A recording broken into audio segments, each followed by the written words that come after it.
Not every legend announces itself with fireworks. Some arrive quietly, linger gently, and remain long after the noise has faded.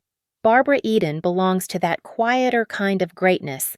Her legacy isn't built on spectacle or scandal, but on warmth, steadiness, and an unmistakable sense of ease that made people feel welcome simply by watching her.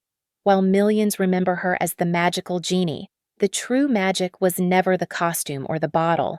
It was the woman who brought sincerity to every frame. Barbara's path to stardom was never rushed.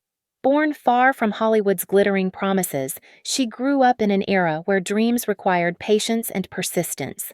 Rather than chasing fame, she focused on preparation. She studied music, trained her voice, and learned discipline long before she ever stepped in front of a camera. Early roles in television and film during the 1950s offered little recognition, but they offered something far more valuable: experience. Photographs from this period reveal a calm, grounded young woman, composed, curious, and quietly confident. There is no trace of desperation in her expression, only a steady belief that she belonged wherever she stood. When I Dream of Jeannie debuted in the mid-1960s, it became clear that timing had finally met readiness. Barbara's portrayal of Jeannie was playful without being frivolous, charming without becoming artificial. She infused the role with emotional intelligence, transforming a fantasy concept into something deeply human. Jeannie wasn't just whimsical, she was loyal, hopeful, and endlessly kind. That warmth radiated through the screen, offering comfort during a decade marked by social upheaval and uncertainty. Viewers didn't simply watch the show, they felt at ease within it. Off camera, Barbara carried herself with the same grace. She never adopted the sharp edges or exaggerated personas often expected of celebrities. Her style mirrored her temperament, elegant but approachable, classic without stiffness.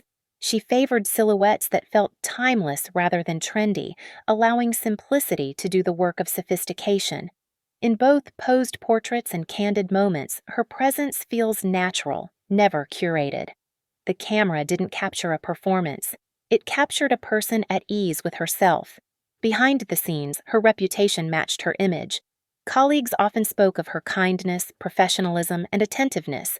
She treated sets as shared spaces rather than stages for ego, and those around her responded with respect and affection.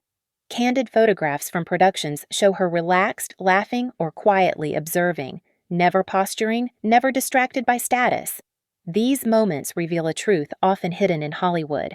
Lasting admiration is earned not by dominance, but by consistency and care. Time, which so often erodes celebrity, seemed to deepen Barbara Eden's appeal. As the years passed, she resisted the pressure to reinvent herself or compete with youth. Instead, she embraced each stage of life openly. Later photographs show a woman comfortable in her own evolution, radiant not because she defied age, but because she honored it. Her confidence didn't diminish, it softened and strengthened all at once. Perhaps Barbara's greatest achievement lies in the emotional connection she forged with audiences. For many, she represents reassurance, a reminder of gentler storytelling and unguarded optimism. Fans didn't admire her from a distance. They felt close to her.